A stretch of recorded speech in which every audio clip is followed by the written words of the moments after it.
MLC అభ్యర్థుల ఎంపిక పైన తెలుగుదేశం పార్టీ శ్రేణులు ఏమాత్రం ఆనందంగా లేవు.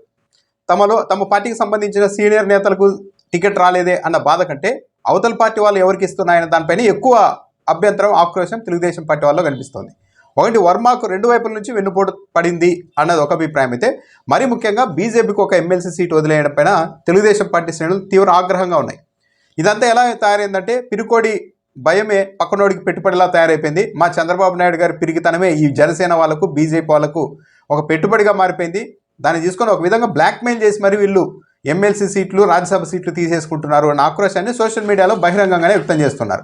మరీ ముఖ్యంగా సోము వీర్రాజుకు ఎమ్మెల్సీ టికెట్ ఎలా ఇస్తారు అని బీజేపీ వాళ్ళని వీళ్ళు ప్రశ్నిస్తూ ఉన్నారు. అలా ఇవ్వాలి అనుకుంటే కాస్త తెలుగుదేశం పార్టీతో సఖ్యతగా ఉండే నాయకుల్ని చూసి ఇవ్వచ్చు కదా. అలా కాకుండా తొలి నుంచి తెలుగుదేశం పార్టీని విపరీతంగా వ్యతిరేకిస్తున్న సోము వీర్రాజుకి ఎలా ఇస్తారన్నది బహిరంగంగానే వాళ్ళు చేస్తున్న వాదన. ఇక్కడ గమనించాల్సింది ఏంటంటే, సోము వీర్రాజు తొలి నుంచి కూడా బీజేపీ ప్రయోజనాలకు కట్టుబడి ఉన్న నాయకుడు. ఈయనకు మొన్న అసెంబ్లీ ఎన్నికల సమయంలో టికెట్ గ్యారంటీగా రావాల్సింది. కానీ ఆ రోజు తెలుగుదేశం పార్టీ వాళ్ళు బీజేపీలోని కొందరు తెలుగుదేశం పార్టీ అనుబంధ నాయకులంతా ఒక గేమ్ ఆడి ఈయనకి చెక్కు పెట్టారు. ఏమని, సోము వీర్రాజుకు టికెట్ ఇస్తే టీడీపీ ఓటర్లు ఆయనకు షిఫ్ట్ అవ్వ ఓట్లు బదిలీ జరగదు కాబట్టి ఓడిపోతాడు, ఇవ్వడానికి వీల్లేదంటే అడ్డుపడ్డారు. ఏపీ బీజేపీ అధ్యక్షురాలు పురంధేశ్వరి కూడా ఆ వాదనని సమర్థించారని కూడా చెప్తుంటారు. దాంతో సోము వీర్రాజుకు ఆ రోజు చెక్ పెట్టారు. దాంతో ఆయన తప్పనిసరి పరిస్థితుల్లో సైలెంట్ అయిపోయారు. కానీ ఇప్పుడు ఎమ్మెల్సీ అది కూడా ఊహించలేదు టీడీపీ వాళ్ళు కూడా ఈసారి దీంట్లో కూడా ఎమ్మెల్సీ టికెట్ అడుగుతారని. ఎందుకంటే ఆల్రెడీ ఒక రాజ్యసభ ఇచ్చాం, విజయసాయిరెడ్డి వల్ల ఖాళీ అవుతున్న రాజ్యసభను కూడా బీజేపీనే తీసుకోబోతోంది కాబట్టి ఎమ్మెల్సీ సీట్ల జోలికి రారు అనుకున్నారు. కానీ హఠాత్తుగా ఆఖరిలో రంగంలోనికి దిగి బీజేపీ అధిష్టానం ఒకటి ఇవ్వాల్సిందే అని తీసుకుంది. తీసుకోవడం ఒక ఎత్తు అయితే, ఏకంగా సోము వీర్రాజుకి ఇవ్వడానికి తెలుగుదేశం పార్టీ వాళ్ళు అస్సలు జీర్ణించుకోలేకపోతున్నారు. ఇది పూర్తిగా చంద్రబాబు నాయుడు బెండ్ అయిపోయారు, అందుకే ఇదంతా జరుగుతోంది అని చంద్రబాబు నాయుడు మీదే ఆగ్రహం వ్యక్తం చేయాల్సిన పరిస్థితి వచ్చింది. ఇక్కడ గమనించాల్సింది ఏంటంటే, బీజేపీ ఒక స్పష్టమైన మెసేజ్ ఇస్తోంది. మీరు మా పార్టీ ప్రయోజనాల్ని నిర్దేశించలేరు, కూటమిలో ఉన్నంత మాత్రాన, మీరు పెద్ద పార్టీ అయినంత మాత్రాన మీరు చెప్పినట్టు మేము ఆడాం అని డైరెక్ట్గా బీజేపీ చెప్తోంది. తెలుగుదేశం పార్టీకి నిజంగానే వీళ్ళు ఆవేదన చెందుతున్నట్టుగానే తెలుగుదేశం పార్టీ కాస్త రెస్పెక్ట్ ఇవ్వాలి అనుకుని ఉంటే సోము వీర్రాజు కాకుండా ఇంకొకరికి ఇచ్చి ఉండేవాళ్ళు. ఎలా అయిపోయిందంటే, పెట్టుబడి మాది, లాభాలన్నీ వీళ్ళవి. తెలుగుదేశం పార్టీ ఎమ్మెల్యేలంతా జనసేన, బీజేపీ నుంచి నాయకుల్ని ప్రజాప్రతినిధులుగా, ఎమ్మెల్సీలుగా, రాజ్యసభ ఎంపీలుగా చేయడానికే ఇక్కడ తెలుగుదేశం పార్టీ ఎమ్మెల్యేలు ఉన్నట్టుగా పరిస్థితి తయారైపోయిందని కూడా ఆవేదన చెందుతూ ఉన్నారు. సో సోము వీర్రాజుని అయితే చాలా అండర్ ఎస్టిమేట్ చేశారు. కానీ ఆయన ఆఖరి నిమిషంలో చక్రం తిప్పేశారు. బీజేపీ అధిష్టానం రంగంలోనికి దిగింది. ఆయనకు ఆర్ఎస్ఎస్తో తొలి నుంచి ఉన్న అనుబంధాలు ఇవన్నీ పనిచేశాయి.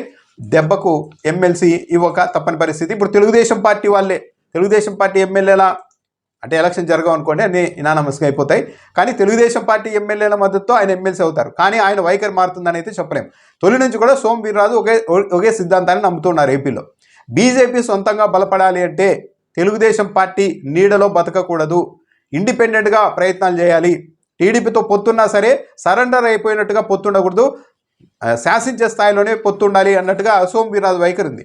ఇప్పుడు సోము వీర్రాజుని మంత్రి పదవి కూడా అడుగుతారు బీజేపీ అధిష్టానం అని చెప్తున్నారు. ఒకవేళ అదే జరిగితే తెలుగుదేశం పార్టీ శ్రేణులు ఇంకా నిర్గాంతపోవాల్సి ఉంటుంది. ఇక వర్మకు రెండు వైపుల నుంచి వెన్నుపోటు పడింది అన్నది టీడీపీ వల్ల ఆవేదన. ఒకటి పవన్ కళ్యాణ్ వైపు, ఒకటి చంద్రబాబు నాయుడు వైపు.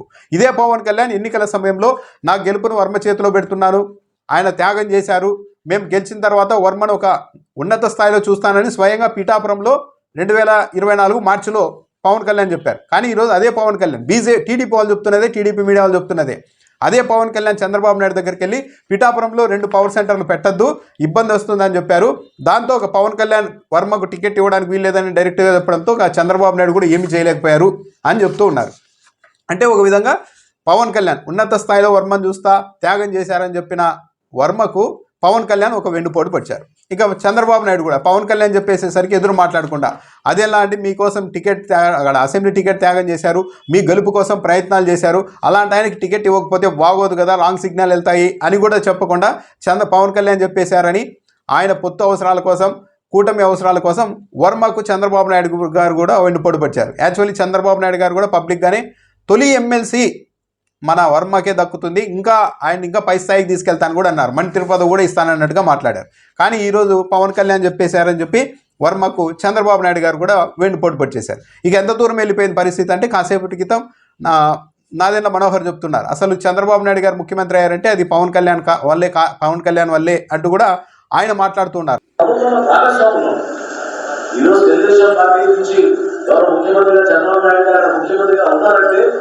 జనసేన పార్టీ పవన్ కళ్యాణ్ గారు ఆ రోజు నిలబడ్డారు, ఈ కార్యక్రమాలు తీసుకెళ్లారు. కాబట్టి ఈ రోజు పొందనే విషయం ఉందంటే ఆంధ్రప్రదేశ్ లో ఆ రోజు జనసేన పార్టీకి ఇచ్చి మనం నిలబడి త్యాగం చేసి ప్రతి ఒక్కరిని కూడా ఒక్క ఓటు కూడా చేయని ప్రతిపక్షం ఓటని పవన్ కళ్యాణ్ గారు ఇచ్చిన మాట జరిగి మనందరం కష్టపడి పనిచేస్తాం.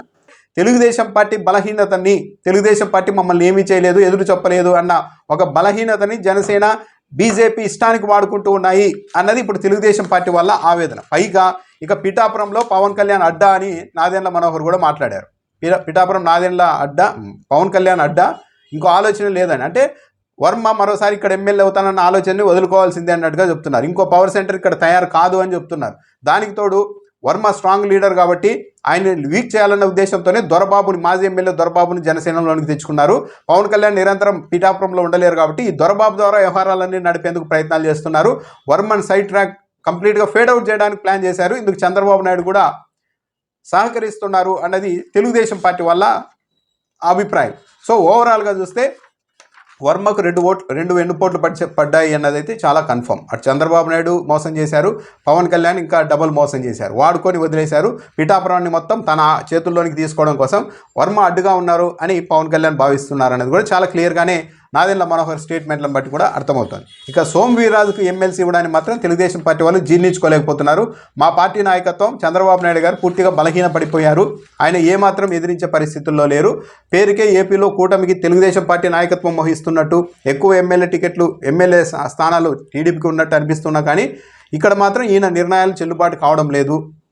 మొత్తం బీజేపీ, పవన్ కళ్యాణ్ ఏది అడిగితే అది ఇవ్వాల్సిన పరిస్థితుల్లోకి మా పార్టీ నాయకత్వం వచ్చింది. దానివల్ల సొంత సభ్యులకే, సొంత పార్టీ నాయకులకే అన్యాయం చేసుకోవాల్సిన పరిస్థితి వస్తుంది అని కూడా చెప్తున్నారు. దాంతోపాటు వైఎస్ఆర్ కాంగ్రెస్ పార్టీ నుంచి వెళ్ళిన వాళ్ళు కూడా చాలామంది రాజ్యసభ ఈ ఎమ్మెల్సీ సీట్లు ఆశించారు. వాళ్ళకైతే వాళ్ళు మాత్రం ఇంకా ఆశలు వదిలేసుకున్నారు. ఒక వర్మకు, ఒక దేవినేని ఉమాకు, ఇలాంటి వాళ్ళకి ఇక అవకాశాలు లేనప్పుడు తెలుగుదేశం పార్టీలో మాలాంటి వాళ్ళకి అవకాశాలు ఎక్కడ వస్తాయి అని చెప్పి ఇక వైసీపీ నుంచి టీడీపీలోనికి వెళ్ళిపోయిన నేతలంతా మౌన వేదన భరించడం తప్ప ఇంకో పరిస్థితి అయితే కనిపించడం లేదు. సోషల్ మీడియాలో అయితే ఉదయం నుంచి సోము వీర్రాజుకి ఎమ్మెల్సీ ఇవ్వడం పైన తెలుగుదేశం పార్టీ వాళ్ళు రకరకాలుగా ట్రోల్ చేస్తూ ఉన్నారు. ఇది పూర్తిగా తెలుగుదేశం పార్టీ చేతగాని తనమే, మన నాయకత్వం చేతగాని తనమే అని కూడా తెలుగుదేశం పార్టీ కార్యకర్తలే గట్టిగా విమర్శిస్తూ ఉన్నారు. పైగా పవన్ కళ్యాణ్ మరీ ఎంత బాధ్యత రాహిత్యంగా, మోసపూరితంగానే వ్యవహరించారన్న దానికి ఒకప్పుడు వర్మను ఉన్నత స్థాయిలో చూస్తానన్న వ్యక్తి ఈరోజు తన నాదెండ్ల మనోహర్ ద్వారా అసలు వర్మకు మాకు ఏంటి సంబంధం, ఎవరికి ఎమ్మెల్సీ ఇచ్చుకోవాలనేది ఆయా పార్టీల అధిష్టానాలు నిర్ణయించుకుంటారు. వర్మది ఏదైనా ఉంటే వాళ్ళ పార్టీ అధిష్టానం దగ్గర అంతర్గతంగా మాట్లాడుకోవాలి, మాకేం సంబంధం అని నాదెండ్ల మనోహర్ మాట్లాడుతున్నారు. అంటే గతంలో ఏమో నీ త్యాగం వల్లే మేము ఎమ్మెల్యేగా గెలిచాను, నువ్వు చాలా సహకరించావు, నీ త్యాగం గొప్పది, నేను ఎక్కడికో తీసుకెళ్తానని చెప్పిన పవన్ కళ్యాణ్ ఈరోజు అదే పార్టీ నాయకులు మాత్రం మాకు వర్మకి ఏం సంబంధం అని చెప్తున్నారంటే వర్మను కరివేపాకు కంటే దారుణంగా వాడుకున్నారు.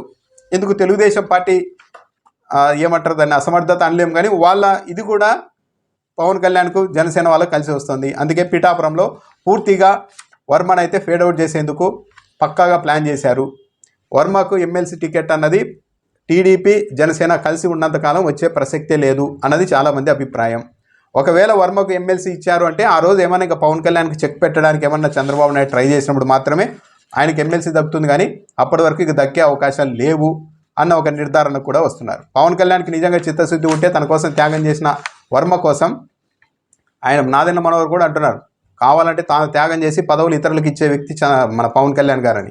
మరి అలాంటప్పుడు కనీసం తన అన్నకు నాగబాబుకి ఇవ్వకుండా ఆ సీటు, ఎమ్మెల్సీ సీటును వర్మకి ఇప్పించి ఉంటే ఆయన లెవెల్ ఇంకోలా ఉండేది.